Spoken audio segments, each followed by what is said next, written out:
Hello दोस्तों, बॉलीवुड विशाल में आपका स्वागत है। आज जो मैं मूवी एक्सप्लेन करने जा रहा हूँ उसका नाम है थंगलन और इसे IMDb पर 7.2 की रेटिंग मिली है। इन दिनों ये मूवी दर्शकों के बीच काफी चर्चित में रही है। तो चलिए चलते हैं स्टोरी की तरफ। कहानी की शुरुआत होती है 1850 से, जहां हमें क्लेमेंट नाम का ब्रिटिश बंदा दिखाया जाता है जो यहाँ खजाने की तलाश में आया था। उसे किसी ने खबर दी थी कि भयपुर नाम के विलेज में काफी सोना छिपा हुआ है। ये सुन क्लेमेंट को लालच आता है और वो भयपुर जाने का फैसला बना लेता है। पर तभी वहाँ के एक निवासी क्लेमेंट से आकर कहता है, साहब उधर आप मत जाओ, जो भी वहाँ गया वो आज तक जिंदा वापस नहीं आया। वो एक श्रापित जगह है। पर क्लेमेंट ये सब में नहीं मानता था। इसके बाद हमें भयपुर नाम का विलेज दिखाया जाता है। यहाँ के लोग खेतीबाड़ी करके अपना जीवन व्यतीत करते हैं। दरअसल ये जमीन इन्हीं लोगों की थी, पर कुछ ऊंची जाति के लोग अपना बल प्रयोग कर इनसे ये जमीन छीन लेते हैं और इन्हीं के जमीन में इन लोगों से खेतीबाड़ी करवाते हैं। इसके बाद हमें थंगलन को दिखाया जाता है जो इस मूवी का मेन कैरेक्टर होता है। थंगलन अपनी पत्नी गंगम्मा से कहता है, तुम मुझे इतने सुबह मत उठाया करो, मुझे ये सब पसंद नहीं। गंगम्मा इस पर कहती है, तुम कहीं के राजा नहीं हो जो आराम से उठकर काम पर जाओगे। सभी गांव वालों की तरह तुम भी सुबह उठकर काम पर जाया करो। थंगलन को यहाँ किसी चीज की फिक्र नहीं होती, क्योंकि थंगलन की खुद की अपनी जमीन होती है जिसमें वो मजे से काम करता है और अपने बीवी बच्चों का पेट पालता है। थंगलन के कुल 5 बच्चे होते हैं, जिनमें 4 लड़की और 1 लड़का होता है। लड़के का नाम अशोका होता है। दूसरी तरफ हमें गंगू नाम का आदमी दिखाया जाता है जो खुद को ब्राह्मण मानता था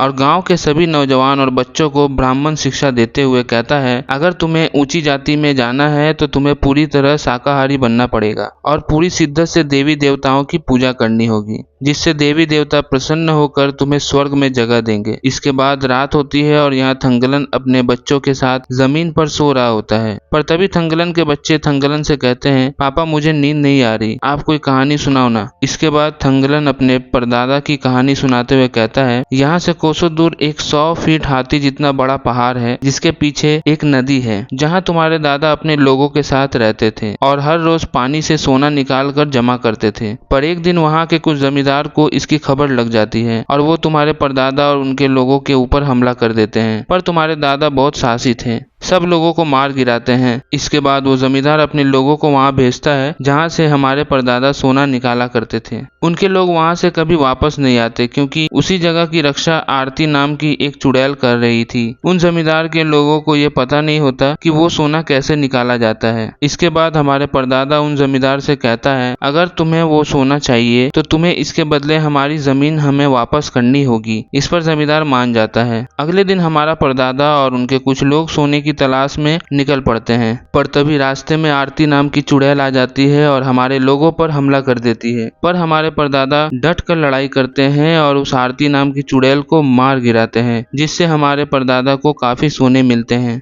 और जिस कारण वो जमींदार से जमीन भी ले लेते हैं। हमारे पास जो भी जमीन है वो उन्हीं की देन है। कहानी सुनने के बाद थंगलन और उनके बच्चे सो जाते हैं। पर उसी रात वहाँ के जमींदार थंगलन के फसल में आग लगवा देता है और उनकी जमीन पर कब्जा कर लेता है। थंगलन मजबूर था, क्योंकि ये लोग निचले जाति से थे, इसलिए थंगलन कुछ नहीं कर पाता। इसके बाद थंगलन उन्हीं जमींदारों के यहाँ मजदूरी कर अपने बीवी बच्चों का पेट पालता था। इसके अगले सीन में क्लेमेंट नाम का बंदा भयपुर विलेज में आता है और वहाँ के लोगों से सोने के बारे में पूछता है। ये सुन वहाँ के लोग क्लेमेंट से कहता है, साहब इसके बारे में हम लोग कुछ नहीं जानते, आप थंगलन से पूछ लो, उन्हीं के पूर्वजों ने वो सोना ढूंढा था। ये सुन क्लेमेंट थंगलन से कहता है, अगर तुम मेरा साथ दोगे तो मैं तुम्हें भी कुछ सोना दे सकता हूँ। ये सुन थंगलन कहता है, साहब आप मुझे 1 दिन का समय दो, मैं अपनी बीवी से पूछकर आपको बताता हूँ। इसके बाद थंगलन अपनी पत्नी को ये सारी बातें बताता है। गंगम्मा इस पर कहती है, वहाँ पर बहुत खतरा है, मैं तुम्हें नहीं जाने दूंगी। थंगलन इस पर कहता है, मेरे ऊपर बहुत जिम्मेदारी है गंगम्मा, तुम समझो, अगर मैं नहीं गया तो हमारे भी बच्चे ऐसे ही मेरी तरह दूसरों की जमीन पर खेती बाड़ी करते करते रह जाएंगे। अगर हमें अपनी जमीन वापस लेनी है तो हमें वहाँ जाना होगा। ये सुन गंगम्मा मान जाती है। अगले दिन थंगलन उन गांव वालों को भी वहां जाने के लिए मना लेता है। इसके बाद क्लेमेंट, थंगलन और उसके गांव वाले सफर के लिए निकल जाते हैं। थोड़ी दूर जाते ही रास्ते में एक नदी आती है, जिसे पार करने में इन लोगों को काफी कठिनाई आती है, क्योंकि नदी का बहाव स्थिर नहीं था। पर तभी तभी थंगलन के मन में आरती का ख्याल आने लगता है। इसके बाद जैसे तैसे करके ये सारे लोग किनारे पर पहुंच जाते हैं। यहाँ क्लेमेंट थंगलन से कहता है, क्या और कोई रास्ता नहीं था? यहाँ तक पहुंचने के लिए तुम्हारे चक्कर में कितने सारे इक्विपमेंट पानी में ही गिर गए। ये सुन थंगलन क्लेमेंट से कहता है, साहब सोना इतनी आसानी से नहीं मिलता और आगे तो रास्ते और भी खराब होने वाले हैं। इसके बाद ये लोग आगे बढ़ जाते हैं। काफी दूर आ जाने के बाद क्लेमेंट थंगलन से पूछता है, और कितनी दूर जाना है? थंगलन इस पर कहता है, साहब सामने जो वो बड़ी सी पहाड़ दिखाई दे रही है ना, उसी के पीछे वो सोना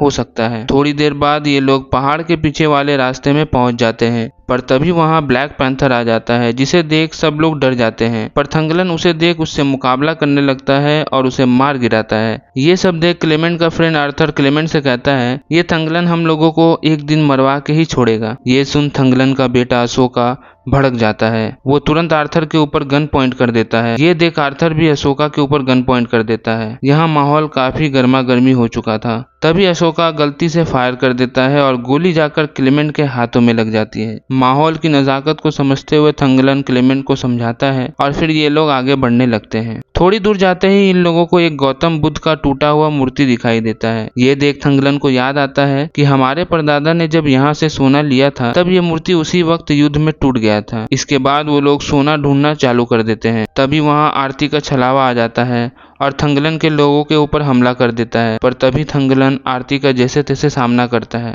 पर आरती का सामना करते करते वो कमजोर पड़ जाता है। उसी वक्त थंगलन के शरीर में उसके परदादा का आत्मा प्रवेश कर जाता है, जिसके बाद थंगलन ताकतवर बन जाता है और आरती को उठा उठा कर पटकने लगता है। इसके बाद थंगलन के सामने वो लोग कमजोर पड़ने लगते हैं और वहां से भाग जाते हैं। ये सब खत्म होने के बाद क्लेमेंट गौतम बुद्ध की मूर्ति को अपने जगह से हटाकर देखता है तो उसे काफी भारी मात्रा में सोना दिखाई देता है। ये देख क्लेमेंट फूले नहीं समाता और इसी खुशी में वो रात को पार्टी रखता है। उसमें वो थंगलन और उसके लोगों को भी बुलाता है। जश्न के बाद क्लेमेंट थंगलन से कहता है, मुझे और सोना चाहिए। ये सुन थंगलन अगले दिन अपने गांव पहुंचता है। गांव वाले थंगलन को देख चौंक जाते हैं और पूछते हैं, थंगलन तुमने ये नया वस्त्र और सवारी के लिए घोड़ा ये सब कहाँ से मिला तुमको? थंगलन इस पर कहता है, क्लेमेंट साहब ने दिया है। अगर तुम लोग भी अपनी आर्थिक स्थिति संभालना चाहते हो तो हमारे साथ चलो और क्लेमेंट साहब की मदद करो। गाँव वाले इस पर मना करते हुए कहते हैं, हम कैसे जाएंगे? हमारे सारे फसल उस जमींदार के लोगों ने जला दिए हैं और हमारे ऊपर काफी अत्याचार भी किए हैं। और तो और तुम्हारे बेटे को कुछ दिन आगे एक दौरा पड़ा था और वो सब लोगों को बेवजह मार रहा था, जिस वजह से वो जमींदार तुम्हारे बेटे को अपने पास बंदी बनाकर रखा है। ये सब सुन थंगलन क्लेमेंट को बताता है। क्लेमेंट ये सुन थंगलन का मदद करता है और अशोका को उस जमींदार से छुड़ा ले आता है। साथ ही साथ वो जमींदार को धमकाते हुए कहता है, अगर तुमने दोबारा इस गांव वालों को परेशान किया तो मुझसे बुरा कोई नहीं होगा। ये देख गांव वाले क्लेमेंट को मसीहा समझने लगते हैं और अगले दिन सारे गांव वाले क्लेमेंट और थंगलन के साथ सोना ढूंढने के लिए निकल पड़ते हैं। वहां पहुंचते ही ये लोग खुदाई चालू कर देते हैं, पर तभी क्लेमेंट का एक आदमी को सांप काट लेता है और उसकी वहीं पर मौत हो जाती है। क्लेमेंट ये देख काफी दुखी हो जाता है, पर ये लोग हार नहीं मानते और फिर से खुदाई चालू कर देते हैं। शाम तक खोदने के बाद भी वहाँ कुछ नहीं मिलता। ये देख क्लेमेंट थोड़ा अपसेट हो जाता है और रात होते ही आर्थर क्लेमेंट से कहता है, अब हमारे पास देने के लिए कुछ नहीं बचा है, अब हम इन लोगों से मजदूरी कैसे करवाएंगे? इस पर क्लेमेंट कहता है, अब इन लोगों का खाना पैसा दोनों कल से बंद कर दो। जब ये लोग सोना ढूंढ कर लाएंगे तभी इन लोगों को पैसे और खाना दिया जाएगा।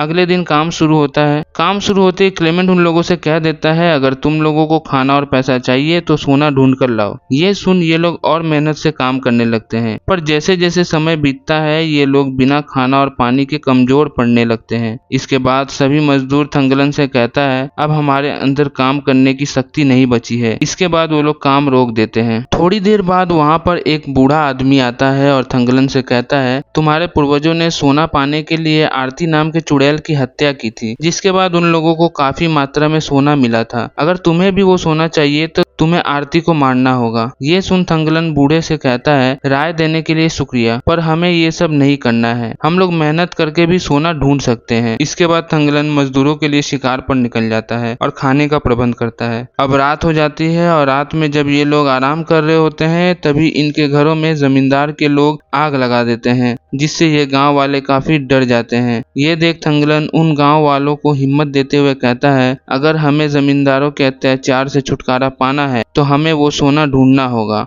और अपनी स्थिति सुधारनी होगी, तभी हम उन जमींदारों से लड़ पाएंगे। ये सुन गांव वालों के अंदर जोश जाग जाता है। इसके बाद थंगलन गांव वालों से कहता है, अगर हमें सोना आसानी से ढूंढना है तो हमें इस पूरे पहाड़ को जलाना होगा, जिससे सोना एक तरफ गलकर गिर जाएगा और एक बार में सोना मिल जाएगा। गांव वाले उस पहाड़ में आग लगा देते हैं, पर तभी थंगलन को एक गुफा दिखाई देती है जिसके अंदर वो चला जाता है। वो अपने साथ कुछ गांव वालों को भी ले जाता है। थोड़ा अंदर जाने के बाद उन्हें काफी मात्रा में सोना दिखाई देता है। ये देख गांव वाले काफी खुश हो जाते हैं। थंगलन जब वो सोना अपने हाथों में लेता है तब वो मिट्टी बन जाती है। ये देख थंगलन को समझ आ जाता है कि ये आरती का ही माया जाल है। इसके बाद आरती के कुछ लोग थंगलन के लोगों पर हमला कर देते हैं, उन्हें एक माया जाल के अंदर डाल देते हैं। इसके बाद आरती उन लोगों को काफी तड़पाती है। दूसरी तरफ क्लेमेंट आरती के ऊपर हमला कर देता है, पर आरती काफी ताकतवर होती है और वो उसी वक्त क्लेमेंट को खत्म कर देती है। इसके बाद आरती थंगलन को अपनी स्टोरी बताते हुए कहती है, मैं और मेरा पति आरान सबसे पहले यहाँ सोना ढूंढने आए थे और हमारे साथ भी इसी तरह की घटना घटित हुई थी।